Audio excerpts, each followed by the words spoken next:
tried to share in the previous session the spirit with which I want to work with you in this seminar. And someone noticed that the Quran I have here is a little bit spoiled with the ink there.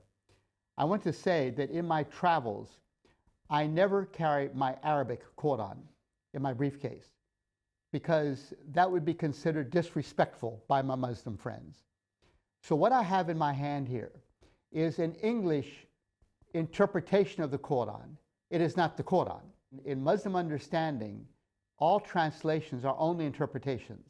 It is only Quran in Arabic. So I do not carry an Arabic Quran with me because that would be considered disrespectful to put in my briefcase with other books you see. Or in this case, this English translation even became a little bit damaged by some ink. And I should get another one because I don't, this is not so good to have one that is damaged that way. But this is not the Quran. It's only an English translation of it. I also have in my hand a Bible, and the Bible is an English translation. As Christians, we do translate the scriptures into languages everywhere as possible. And so we carry our Bibles with us, which are translations of the Word of God. But with Muslim understanding, anytime it is translated into another language, it is not the authentic Quran. It is an interpretation. It's important as an interpretation, but it is not an authentic Quran. Now, I want to say a word about my journey with Muslims, which is a background for what I'll be sharing with you these several weeks. And much of what I share comes out of my walk with Muslims, including many very dear Muslims as friends of mine. And that friendship with Muslims began in 1963, when my wife, Grace, and our two little daughters, Doris, 2 months old, and Karen, 2 years old, left the United States for Somalia. When I grew up in Tanzania, I never met Muslims. We worked among people who were committed to African traditional religion. It was not Islam. And so as I believed that God was calling me into world missions as a little boy, it never occurred to me that that might be to walk with Muslims as a follower of Jesus and bearing witness to Jesus. It never occurred to me that might be the case. And so when Grace and I married in the United States in 1959, after our graduation from university, we were in prayer as a couple as to where God would want to take us in a commitment to mission. And I thought perhaps it would be Tanzania, where I grew up, and I would teach in the theological college there. But that door did not open. And so we were discerning with our church, where should we be serving? And our mission, Eastern Mennonite Missions, was involved in Somalia, which was a 100% Muslim country, also in Eastern Africa. And as the gospel was being sown in that setting, why a number of Somalis became believers in Jesus. And they were in fact baptized. And that, of course, oftentimes brings particular stresses into the Muslim community. For the conviction is that the Muslim community should function in a way that people do not leave Islam to embrace another faith. And that brought some conflict into the situation in Somalia.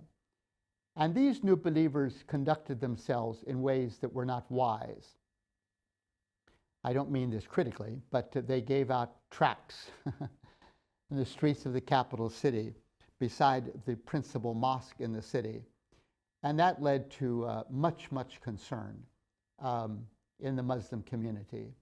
And one of the consequences was that the director of the mission was killed in the concerns. And the whole government, the society was appalled at what happened. The one who did this was taken to court and put in prison. He's not at all supported by the Muslim leadership. He acted completely alone. but out of his concern about Somalis becoming believers in Jesus the Messiah. And the Lord used that to speak to my wife and me. And shortly thereafter, our mission asked if we would go to Somalia to replace that couple. And we knew that this was God's appointment. And so with joy and also a deep sense of call, we left the United States to go to Somalia to join our mission there. And we were very, very welcomed. And I remember when I arrived in the Mogadishu airport, that's the capital city of Somalia, I was impressed with how God permeated, an awareness of God permeated this culture. For I heard the name God, Allah, uttered perhaps 1,000 times or more during our going through customs and immigration, you know. The name God just permeated the air. It was a very God-aware culture, much, much more so than the culture I came from in the United States, where there was an awareness of God, but not permeating the culture in the way that God awareness permeated Somali culture. And so we were not there to introduce the notion that there's God the Creator. The Somalis believe that absolutely. And so that was the beginning of my immersion in Islam. Just the Mogadishu airport and the word God being expressed in so many, many ways. And then we would go to the tea shops in the evening. Actually, the men would go. Women did not go to the tea shops, but we men would go and sit in the tea shops. And again, the conversations in the tea shops inevitably turned to God talk. You just could hardly meet with a Somali Muslim without God taking the center of the conversation. So it was a very amazing situation for me to be immersed in Islam and immersed in this God awareness, which was so typical of the Somali situation. We were welcomed, as I say, with great appreciation by the Somali people. And they defined the ministries we should be involved in. We didn't go in projecting, we'll do this for you and we'll do this for you, but rather is, what do you want us to do? How can we serve you as your guests in this country? And they defined very quickly education. We do not have adequate secular educational programs in this country. English is an international language. We would like to have English language schools. And so we began schools, first of all, adult English, and then elementary through high school. And our schools became a model for excellent secular education. And that opened doors. Also, they wanted us to get involved in medical work. And so we developed a hospital and then a clinic, and again, very well received. Oh my. Even today, when I meet with Somali people, as I did just last February in Somaliland, and I say to them, I'm with the Somalia Mennonite Mission, they say, wow, that's good, you see. They greatly appreciated our involvement. And then we got involved in agricultural development. Again, very much affirmed and appreciated. However, the environment was very restrictive in terms of sharing faith. We were, according to the Constitution, it was illegal to propagate Christianity. Only the true faith of Islam was to be propagated throughout the country. And we built these schools, I mentioned, and put a lot of good Mennonite money into developing these schools. Well, the laws required in time, this didn't happen right away, but soon laws were passed, which required that Islam be taught in these schools that we had built, with government teachers coming into the schools to teach. And that was a struggle for us. A sister mission, I won't name the mission, but a sister mission with another denominational group decided to leave the country rather than to accept that Islam be taught in the schools. We felt, however, as we prayed and discerned the mind of the Spirit and listened to the counsel of the Somali believers, by this time there was a little fellowship of believers had come together, And the believers strongly encouraged us to accept this requirement. For they said, the gospel is not bound. We don't need to use political and control, or even control of our schools, to effectuate bearing witness to the gospel. So let's cooperate. You're here as guests of the country, and so guests don't determine their agenda. Guests serve as they are asked to serve. So if you're invited to serve in this country by schools, and then a requirement is that Islam be taught, let's not fight against. Let's cooperate. And our mission in the States spent a day of prayer and fasting, and on their knees in prayer discerned that they will accept this requirement. And so Islam was taught in our schools. That was an enormous step in trust building, for it became very clear to our Muslim friends that we're not there to fight against Islam. We're there to serve in the spirit of Jesus, the Messiah, and to bear faithful witness as doors open, but not to control, not to fight. We're there to cooperate as servants. And it greatly, greatly built trust. It was the right decision, I do believe, I'm sure. Although the situation was very restrictive, the Holy Spirit was not bound. And quite occasionally, students or others would come to our doors at night and ask for us to have a Bible study with them, where they would say, we are interested in learning more about the Messiah, whom you honor and whom you follow. And so little fellowships of believers developed during those years in Somalia. Unobtrusive, but everybody knew that they were present. It was just a quiet work of the Spirit of God as these fellowships developed. Let me illustrate how the Lord would work. One day I was invited into the home of the district commissioner at the town where I was working at Johar in Somalia. And he said to me, I understand that some of the students in the school where you are serving are becoming believers in Jesus the Messiah, and it's against the law.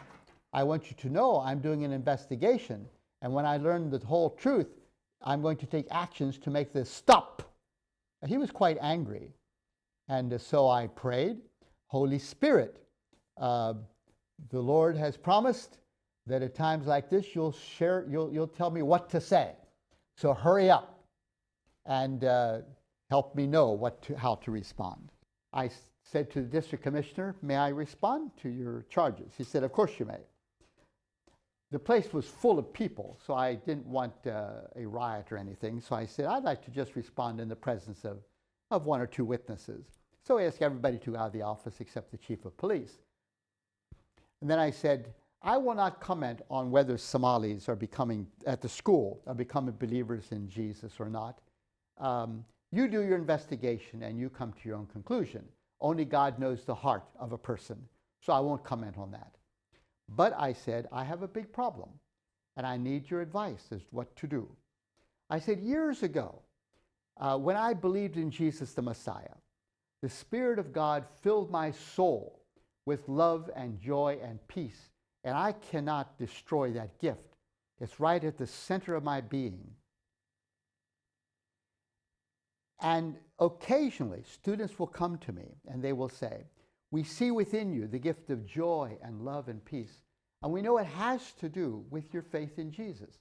We also want to believe. We also want to investigate. What can I do? Can I lock the door on them and say, no, you cannot believe? What if you would want to believe? Could I or the government prevent you? Are you not free? I said, I have a problem, and I need your counsel. And he looked at me. They called me Daoud Sheikh. Daoud Sheikh was my Somali name. Daoud, David, Sheikh meaning the man of God. Sheikh, the Sheikh. Daoud Sheikh. He said, Daoud Sheikh, you are doing very well. Continue as you are doing. No further investigation.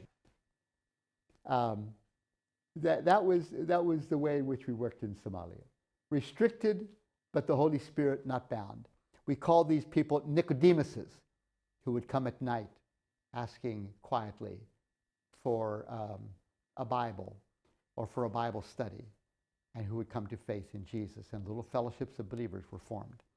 We viewed our schools and medical programs and so forth as what we called signs of the kingdom. Signs of the kingdom. You know, when Jesus was here, he went around doing good. And these good deeds that Jesus did were referred to as signs of the kingdom, you see. Healing the sick, feeding the hungry and so forth, signs of the kingdom. And so we viewed our schools as signs of the kingdom. We could not openly proclaim the gospel, but we could do good deeds. And those good deeds were, as Paul says to the Corinthians, a letter from heaven, signs of the kingdom. So people would not read the Bible oftentimes, but they would read our lives. And they would see in the good deeds that we were doing signs of the kingdom. And those signs of the kingdom help to provide space for the church, you see. Wow, if this is what the kingdom is about, of those who follow Jesus faithfully, it's really good, you see. And that conviction of the goodness of these signs of the kingdom helped to provide space for the church, and also were an ongoing invitation to the Somali people to investigate this Jesus who brings about these signs of the kingdom through the life and ministry of our mission there in Somalia. So it was a very, very good years we had in Somalia. And little fellowships of believers emerged, which gave us much, much joy. My wife and I believe that we should invest our lifetime in this Somali journey, for it was clear that the misunderstandings between Muslims and Christians, the misunderstandings and misperceptions in regards to the gospel run so very, very deep that it's not just the sort of thing you address in a day or a year or 2 years or 3 years, that it really takes a lifetime of engagement with Muslim people, addressing the mistrust issues and the suspicions and so forth. And so we believe that we should continue our involvement in Somalia for a lifetime. And so it was very surprising to us and deeply disappointing when after 10 years we needed to leave. Interestingly, it was not the Muslims who sent us out of Somalia. In 1969, there was a communist, a Marxist coup d'etat in Somalia with a revolution. But what had happened was many of the upcoming military officers had gone to the Soviet Union for their training, and then they returned to Somalia. And these Soviet-trained military officers staged a military coup d'etat. And so a Marxist-Leninist government took root in Somalia with very strong Soviet backing. And the Soviets were not happy about Westerners being in the country. And so slowly, Western agencies and organizations were pushed out. Peace Corps first of all, then West German agencies and so forth. And last of all, as I recall, the last of all was the Somalia Mennonite Mission. We were asked finally to leave as well. And many, many Somalis saw us leave with great regret. They longed that we could stay, but it came clear we needed to go. And so my wife and I moved from Somalia now to Kenya. Now, there's where we need our map. So here's Tanzania, where I was born, where I grew up, you see. And here's Somalia. It's referred to as the Horn of Africa. And then there is Kenya to the south of Somalia. Now, Somalia, 100% Muslim. Kenya, 80% Christian, you see. Two very, very different situations in regards to faith, you see. And however, Kenya was 7% Muslim. 7% were Muslim, 80% Christian. And so when we moved to Kenya, we moved to the city of Nairobi, which is the capital of Kenya, and we chose to move into the Muslim area of the city, the predominantly Muslim area of the city, which was also predominantly Somali. So when we moved to Kenya, we settled into the Somali Muslim area of the city to continue our involvement with Muslim people. Now, and was called Eastleigh. This part of Nairobi was referred to as Eastleigh.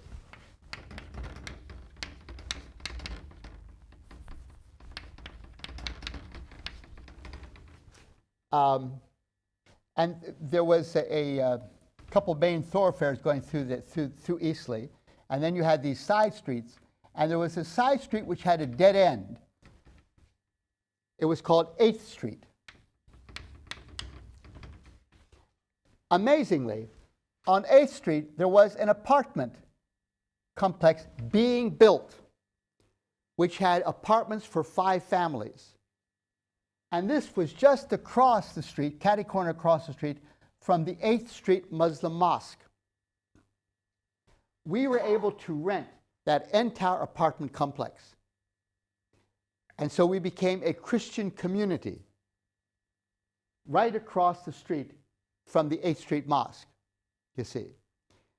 And this 8th Street Mosque was a Sufi mosque. We'll talk more about that later in the course, what Sufism is. But Sufis are Muslim communities who have a great yearning to know God and to be a people of peace. And so that's the heart of the Sufi movement within Islam, to know God and to be a people of peace, you see. Now, Islam is also committed to being a people of peace, but the Sufis want to push that very far. Many Sufi communities are even nonviolent, you see. So this Sufi community was right across from this center where we were living, and we tried to be like a Christian Sufi community, a people who know God and who are people of peace, and a community, an interracial, interethnic community of peace and reconciliation. All of us were Christians living there: Somalis, Bantu, Caucasians, Kenyans, Somalis, Ethiopians, Canadians, Americans, you see, living together in this community, again, as a sign of the kingdom. That turned out to be a very, very good move. Then, working with the Baptists, we developed a sister Christian community out in northeastern province of Kenya, which was a predominantly Somali Muslim as well. And so we had these 2 centers out here in the northeastern province of Kenya, which was Somali, and then here in Nairobi. And so these were sister communities. Again, signs of the kingdom, working together side by side with the Sufis. When the Imam would become ill, I would go over and have prayer for him. We would often invite the leaders of the mosque to our home. We would sit together and have meals together and dialogues together as we talked together about faith and the issues that unite and divide us as Christians and Muslims, building respect with that Muslim community. And as happened in Somalia, a small fellowship of believers developed there in Nairobi as well. And we asked the community, in what ways could we serve you most effectively? And guess what they said? A reading room. We'd like to have a reading room. Eastleigh was a very congested area of the city. And students at night couldn't go home to read and study because the home was filled with little children, you see. Maybe 8 people in one little room, that sort of thing. They said, we'd like to have a reading room. So we developed a reading room there. And then eventually, we developed an entire community center, buying land on either side of those apartments where we were, and developed a full-fledged community center, which today offers courses in gymnastics and in literacy, in domestic science, and just a whole variety of ministries from that center. But at the heart of it is this reading room, where every night of the week, hundreds of students come together and study quietly for their final examinations and their classes that they're taking in high school or university. It was a very significant contribution to the community, and a contribution that developed because the communities of Muslims in that area of the city said, this is what we need most of all. Those were very good years living in Eastleigh.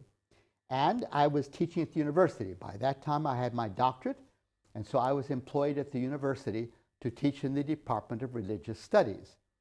And one section of the department, of course, was teaching Islam. And the Muslim professor called Badru Katerega and I became very good friends. In fact, for a couple of years, I taught the world religions courses in the department. And for a couple of years, Badu Katarega and I team taught together world religions. So we would have dialogue in class as we taught together. And it was very, very feisty, very, very interesting, very dynamic, those engagements in dialogue. And so out of our friendship, we wrote a book called A Christian and a Muslim in Dialogue. And it's in Russian and will become a textbook in this class as soon as they arrive. They're on the way, I'm told. But this book here, A Christian and a Muslim in Dialogue, I think it's now in about 12 languages, and it has opened many doors for me and for Katarega to be involved in dialogue between Muslims and Christians. I get invited by Muslims occasionally to be involved in dialogues with them. It's this book that opens the door, like those dialogues I had in the United Kingdom that I told you about earlier on. Why did they invite me? Primarily, it was this book. It was the spirit with which I worked in this book. The first half of the book, Katarega shares his faith with me, and I respond to each chapter, 12 chapters. The last half of the book, I share my faith with him, and he responds to each chapter as a Muslim. And so it's a very gentle give and take, each one trying to be faithful to the community of faith he represents and respectfully sharing our faith with one another. And as I say, this has opened many, many doors. It was a God thing that this developed there in Kenya. And the other thing that we developed while in Kenya, and I'll talk more about this later on in the course, was a Bible study course for Muslims called The People of God. And I won't take long to talk about that now because I'll talk about it later on. But just to mention that we spent about 4 years while we were there in Kenya developing this course. It's a 4-course series, and we took it into the Muslim communities to have them assess it and critique it. We modified it in light of their critique, and today I think it's in 45 languages and being used all around the world with, I suppose, every year tens of thousands of Muslims taking this course. And as far as I know, there has been no objection to this course by the Muslim communities, because as they take this course, they see that the gospel is really good news, and it is contextual. We attempt to communicate the good news in a way which builds bridges and does not create walls. So that was also another development of our time in Nairobi, Kenya. And we were very grateful as well that during that time, the Lord called forth a fellowship of believers. And one of the brothers in that fellowship of believers was called Ahmed. And years later, he returned to Nairobi and became one of the pastoral leaders of the growing fellowship of believers there in Nairobi. That vision for that fellowship of believers was planted way back there in 1973 when we moved to Nairobi from Somalia. And this Ahmed joined us there in that developing fellowship way back there many, many years ago. He is now suffering from cancer. And unless the Lord intervenes dramatically, the Lord, it seems, will be calling him home before long. But we still pray and continue to pray in hope and faith that the Lord will raise him up and that he can continue his ministry in Somalia. But he's become a very, very dear friend of mine, and of ours, and there in Kenya is where that fellowship developed, which was very, very special. So that's a little bit my story in terms of the involvement with Muslims. Getting back to the States, then, I've continued the involvement, getting into mosques quite frequently, and developing many friendships among Muslim people in the United States. And I work internationally, getting invited into countries like Kosovo or even Iran recently with others, being involved in dialogue with Muslim theologians and so forth. And those open doors have very much related to this book, this dialogue, seeking to give account of the hope that we have, but with gentleness and with respect. So as we work through this seminar these days, I'll be drawing from some of that experience. I'm a learner. I'm not an expert, I assure you. I'm a learner, as are all of us, aren't we? So I don't come into this as an expert, but as a fellow traveler with you, seeking to be faithful and just sharing some of what I've heard and experienced over the years in this journey with Muslims who have become very dear friends of mine.